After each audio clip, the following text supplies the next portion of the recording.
espero que realmente haya un cambio que esta vez sí beneficie a los argentinos.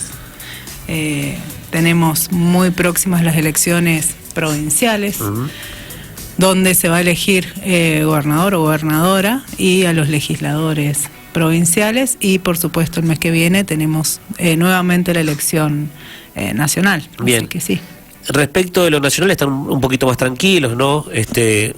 Quizás con un poquito más de comodidad, teniendo en cuenta las PASO, ¿no? Del 11 de agosto, que la fórmula Fernández sacó una diferencia importante, ¿no? Así es. Quizás no es para relajarse, pero es una diferencia importante. Quizás no tanto en la provincia, ¿no? Si uno mira las PASO provinciales, ¿cómo se preparan para eso ustedes? ¿Es posible darlo vuelta? A ver, yo creo que en las urnas se refleja obviamente un poco de todo. Por un lado, la realidad de los mendocinos, que no es ajena al resto del país.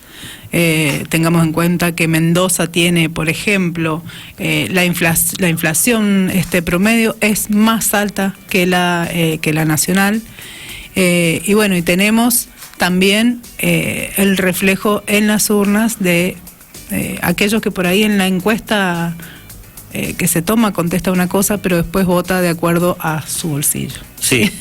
Realmente en Mendoza también los mendocinos la estamos pasando mal, y ha afectado mucho. También hay altos niveles de desocupación, de despidos, y se está sufriendo en educación, en salud. Si bien el gobierno provincial hace anuncios de inversiones en salud y demás, la gente no lo nota, no lo ve.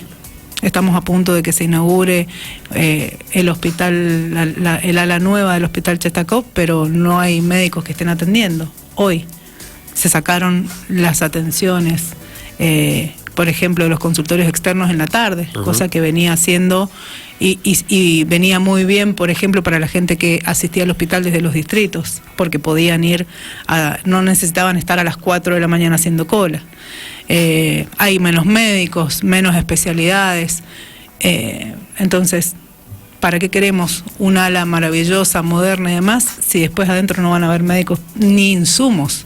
No hay insumos, no hay medicamentos. Entonces, son cuestiones que no se condicen. Digo, lo que se presenta como una gran inversión, lo que se presenta como ordenado, representa la mayor deuda que ha tenido Mendoza en la historia. Este gobierno va a dejar una deuda 4 veces mayor que la que dejó el gobierno de Paco Pérez. Entonces, por ahí es muy bonito lo que se pinta, pero la realidad no lo es. La ciudadanía no distingue, no tiene por qué hacerlo, ¿no? En relación a la jurisdicción, a quién le toca resolver determinado problema, ¿no? Si es el municipio, la provincia o la nación. ¿Qué le va a pedir la gente a ustedes, a la comuna o al Consejo Deliberante? ¿Con qué se encuentran ustedes en relación a ese tipo de peticiones que, insisto, que va más allá si le corresponde a ustedes como municipalidad o la provincia o la nación? ¿De qué se queja, qué pide la gente? Y el municipio es la primer puerta con la que la gente se encuentra. Obviamente todos los reclamos van a parar ahí. Lamentablemente el municipio no tiene los fondos para atender a todos los reclamos, por eso insisto que puede cambiar la situación a nivel nacional con un gobierno con Alberto Fernández de presidente, pero si en la provincia no se modifica, cosas tan importantes como la salud, la educación y la seguridad van a seguir dependiendo del gobierno de Cambiemos. Entonces también por eso es importante. Estas cuestiones, por ejemplo, dependen de la provincia. Depende de la provincia también la energía eléctrica.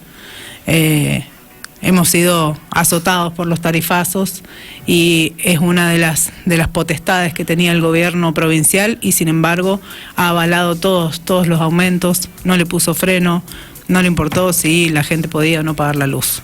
Y el municipio está desbordado, obviamente, con requerimientos. Está haciendo una atención como nunca de la parte alimentaria. ¿Sí? Se están entregando mucha mayor cantidad de bolsones de alimentos, de asistencia, de lo que se llama realmente asistencia, que no es una solución.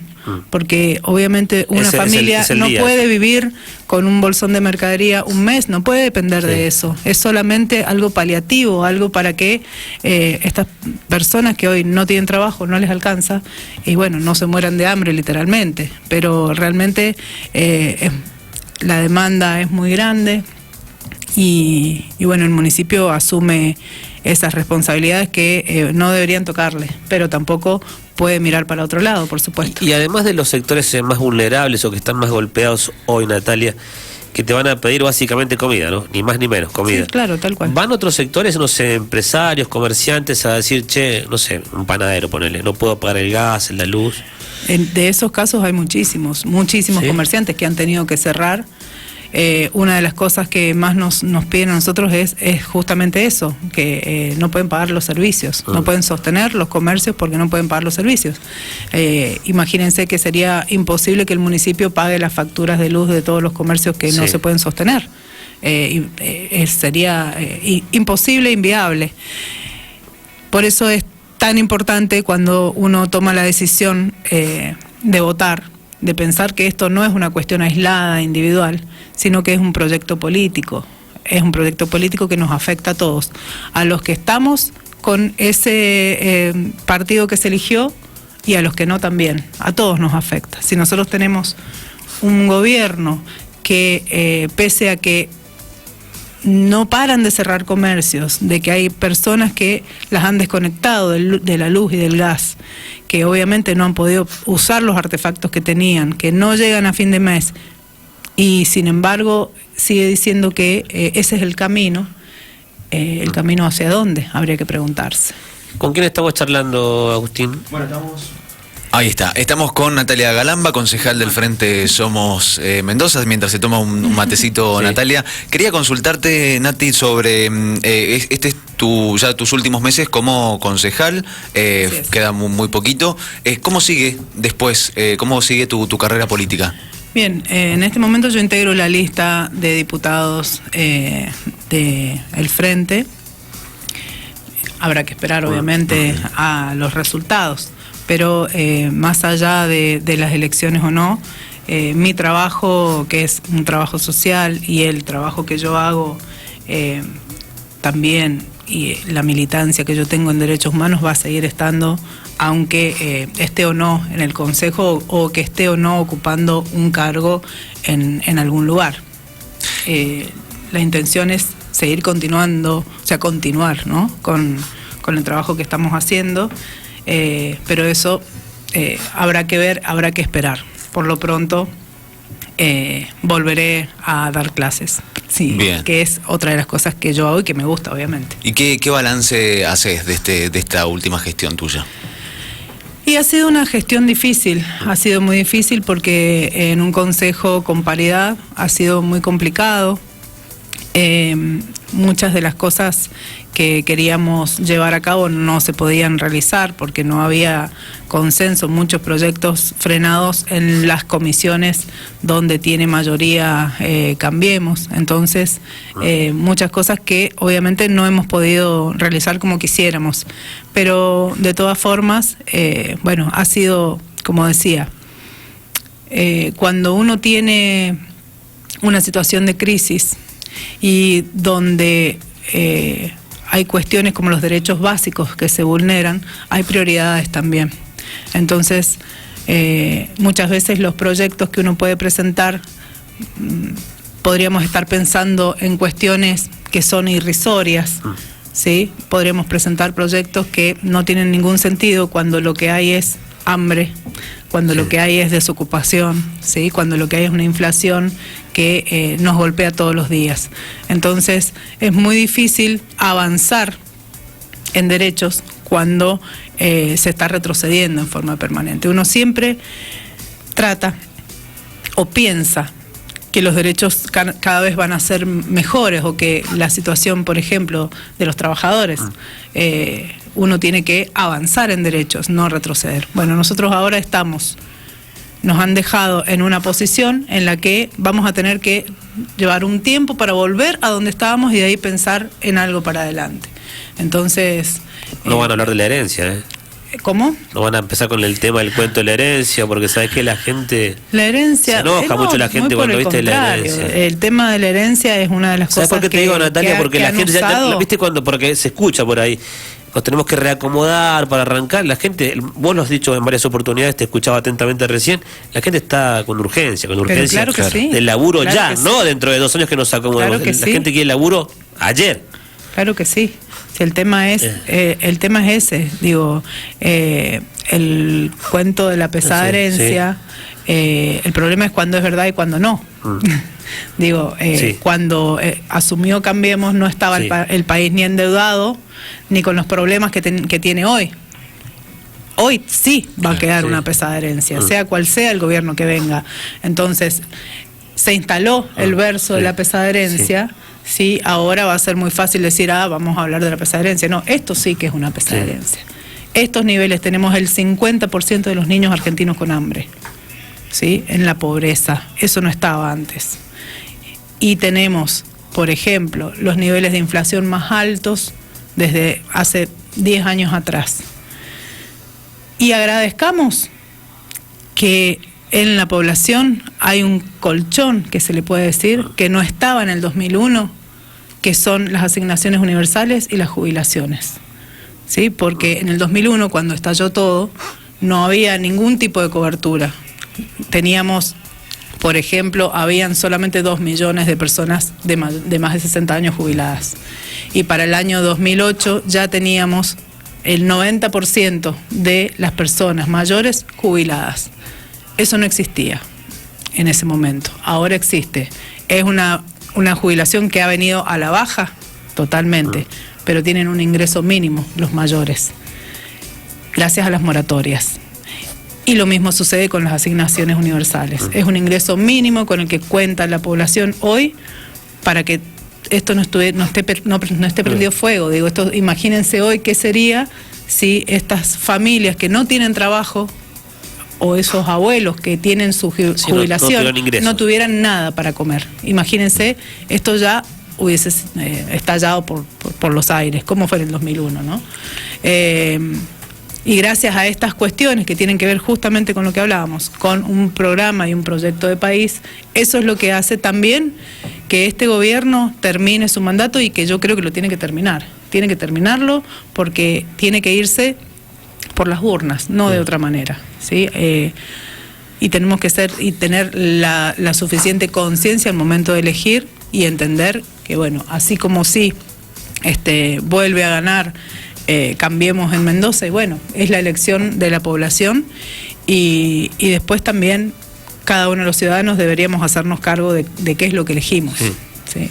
Pero se debe respetar el voto, ¿no? Por supuesto que sí. Hemos asistido por ahí, viste, a una especie de criminalización del voto, y la gente vota de una manera, después te vota de otra. El que te votó a vos después lo vota a Agustín, y es la misma gente, no es otra gente, ¿no? No solo eso, estoy escuchando últimamente que le echan la culpa del problema del dólar, de la pobreza y demás, a las PASO, a las del 11 de agosto. A mí que me disculpen, es como si no hubiese pasado nada hasta el 11 de agosto. ¿En qué país vivimos? Claro.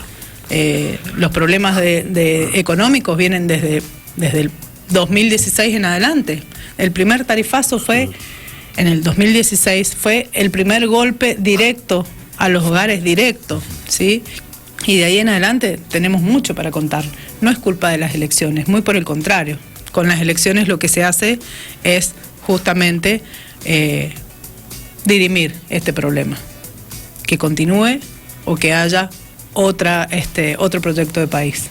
Bueno, lo acabas de decir recién, ¿no? El tema del tarifazo, que sin duda es que cuando uno mira ya el panorama completo y habiendo tomado distancia de los años y a raíz o a propósito, no, a decir, ahí lo pasa. Y a propósito de lo que uno ha vivido como medio de comunicación y en la experiencia de estos últimos años del contacto con la gente, los clubes y los comerciantes, te vas a dar cuenta que la gente dejó. Hoy no hay guita en la calle. Tan simple como eso. Pero ¿por qué dejó de haber guita en la calle? Porque la gente empezó a destinar parte de su sueldo a los servicios, ¿no? Sí. Por ahí debe venir la historia entonces. Yo debo recuperar mi poder adquisitivo porque no puede ser que se me vaya el 30%, el 40% en la luz y el gas. Es una de las medidas primeras que además ha dicho Alberto Fernández que se va a tomar. Es la primera medida que hay que tomar, ¿no? Es la primera. Los servicios están dolarizados hoy, entonces es imposible cuando la economía del hogar, cuando uno no cobra su sueldo en dólares, que tenga que pagar los servicios a valor dólar. Es una locura. Lo mismo sucede en el caso, por ejemplo, de los adultos mayores, de los medicamentos. Los adultos mayores, jubilados, pensionados, tuvieron que empezar a comprar los medicamentos que podían pagar, porque les sacaron algo que yo no puedo calificarlo de otra manera más que como criminal. Porque realmente vos podés quitarle a un abuelo que tiene que tomar el remedio para la presión, sacárselo, sacarle la cobertura y que se las arregle si lo puede comprar o no. Es criminal eso, es criminal, no lo puedo calificar de otra manera. Y eso fue otra de las primeras medidas que se hicieron y se van profundizando además, porque se dejan de prestar servicios. Hoy mismo tenemos problemas ya con las coberturas de PAMI de internaciones.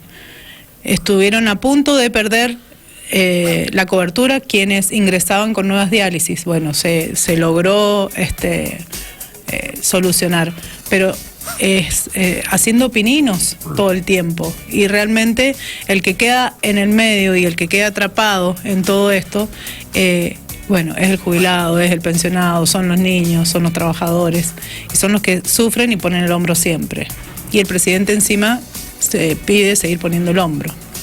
Bueno, no se puede esperar otra cosa de un presidente que nunca trabajó en su vida.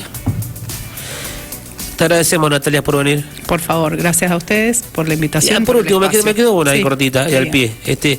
En estos años de experiencia, ¿no? En la política partidaria, pero también en la función pública, ¿qué opinas de...? Porque está como muy de moda, ¿no? El panqueque, ¿no? Viste que se dan vueltas, sí. No hacerse cargo. Viste que, no sé si está de moda, pero se ve eso, no me hago cargo de... Por ejemplo, un Cornejo que dice que no es parte del gobierno, ¿no? Pero así como Cornejo hay mucha militancia de ambos lados, ¿no? Que por ahí, que no se hacen cargo de quién estuvo conmigo o con quién estoy, ¿no? Sí, lo triste... Me vas a decir que yo respondo por mí, no, pero... lo triste, yo por supuesto que yo respondo por mí. Lo triste es no hacerse cargo, porque uno puede, justamente, en la política puede tener alianzas, puede... llegar a un pero así acuerdo, como Tío Cornejo, también sí. Tío, mucha gente no se hacía cargo de ponerle de Cristina, ¿no? Y hoy está de vuelta y arriba. Claro. Por eso digo, lo triste es no hacerse cargo, porque cada uno tiene justamente la libertad de poder hacer, hacer una alianza, un arreglo, un acuerdo político. Sin ir más lejos, Cornejo también formó parte del gobierno de Néstor Kirchner. Sí. Entonces, también se despega de Kirchner y también se despega de Macri. Pero realmente lo malo es no hacerse cargo. Cuando uno toma una decisión, cualquiera sea, bueno, tiene que hacerse cargo de por qué lo hace. Si no, es porque resulta inexplicable. Gracias, Natalia. No, por favor, gracias a ustedes. Bueno, ¿quién nos acompañó? Estuvo con nosotros Natalia Galamba, concejal por el Frente Somos Mendoza. Podés volver a ver esta nota en dialradio.tv. Anunciarte que ganó Argentina, ¿eh? Sí, lo estaba